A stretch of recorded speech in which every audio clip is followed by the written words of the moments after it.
Welcome back, YouTube. So, I won't have a build video up today, but I will have one up tomorrow. Um, Kind of had a almost emergency camping trip. Um, and the build video actually was for me building my new camera stand. You can't really see that very well. Has articulated legs and stuff, and actually, it would have worked very nice if I didn't snap off the camera mount 30 seconds after getting into the canoe. Um, so let me give you a quick update on everything that's happened. I took a canoe trip. It was supposed to be me, my dad, and my fiance. Um, Dad had to back out because of an emergency at home. So fine, just the two of us, no problem. Got everything together, got down to the first island that we camp on. Going great, except for I had a pounding migraine, and I already broke my camera stand. So, get everything unloaded, and I notice the headache medicine is gone. And the fire starters that I built, that I made this winter to test out on a camping trip, weren't there. Ooh, looks like I have a bit of a sunburn too. And the GoPro was left at home. But I was able to shoot two videos, manliness videos, camping related. So that was good. Night went great, had a good dinner. She actually started the fire while I slept, trying to sleep off my migraine. Didn't work. But she was able to get the fire started without any fire starters, so props to her. Next day comes, eat breakfast. We got up early, like 6 in the morning. Made, restarted a new fire, made breakfast. And I looked at, how far we had to go to our drop-off, or our pickup point, and it wasn't that far away. So I figured, let's go back to sleep. It's great. We got up around noon. It was beautiful. Great day. Had some more food, packed up camp, took our time. It was like noon, or it was like, we got up around noon. It was like 2:30 by the time we finally got back in the canoe and on the way. Now, we had two different types of sunscreen with us. One was waterproof and one was not. The first day we used the waterproof because we didn't realize how much was in there. And the second one was just a backup. Well, we used all of the waterproof the first day. And going into the backup the next morning,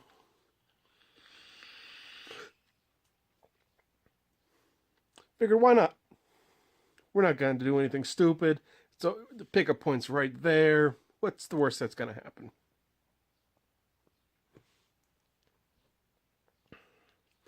Well, there's two sides to this next island. One is very shallow, and you'd probably have to get out and drag the canoe the entire way. The second is fun.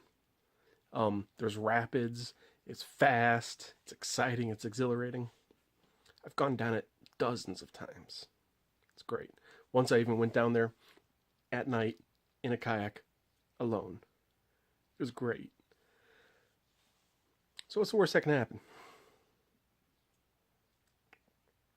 I forgot how inexperienced she is canoeing. And she ended up tipping the canoe. And dumping all the stuff in the river. So, got her to the side. I got as much stuff as I could. We got back in after dealing with her trauma. And we went down a little ways and she couldn't go any further. So I stopped, got out. She freaked out when I took my life vest off and went swimming out in the river to pick up stuff. Here's a little tidbit for you guys. If you're not in rapids, really, a life vest is more of a hindrance if you're trying to do something quickly than it is a help. And with the amount of sticks and brambles and stuff in the river itself, it could actually be a slight danger. Getting caught and snagged on stuff, especially if you get tired and you have no one to help you out. She was not in a headspace to help. So she's freaking out about the whole thing. I'm fine. The point of a life vest is if, like, you get dumped out of a canoe or a boat, you hit your head, it'll keep your head above water so you don't drown and you'll float down the stream. Or float where you're at or wherever until you can be rescued. I was fine. The river showed me how out of shape I was. I used to be able to swim upstream just fine. I picked up the bucket that was full of most of our stuff. I picked up the lantern, which we didn't end up using anyways. And then I had to swim back upriver. That was rough. So, along the way, we collected both paddles. I always keep a spare paddle, just in case something happens. First time I ever had to use the spare, but it worked. A little shorty. And then as we went down the river, we just kept picking stuff out of the river that was ours. The last thing we grabbed was the tent. I didn't think it'd make it.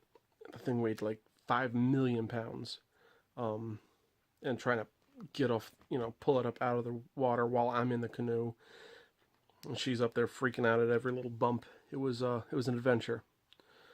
So we ended up having to cut it short by about 2.5, 3 hours. Pulled over on the side, found somewhere to make landing. That wasn't like someone's private property. And we called for pickup and got them there. Pretty interesting. So, all that short. Won't have my video up and out today. However, I will have it out tomorrow, and that's the making of that contraption. You can look forward to 3 new manliness videos that I have shot. I just need to edit them. One is general camping tips. Another is talking about the campsites. And a third is actually a type of whistle I do that, as far as I can tell, is fairly unique to me and my father. It's a hum whistle. And the reason I want to espouse that information is it's very interesting to see how animals react. They almost always react unless they're accustomed to it because it's such a strange noise. And in any sort of situation where you need to get a hold of an animal, or even a person really, fantastically does the trick. Anyways, guys, I'm going to leave that off for now. Please like, comment, subscribe. Come back tomorrow for the video. I appreciate you all watching. And thank you for helping me make a better world, one kerf at a time. See you later.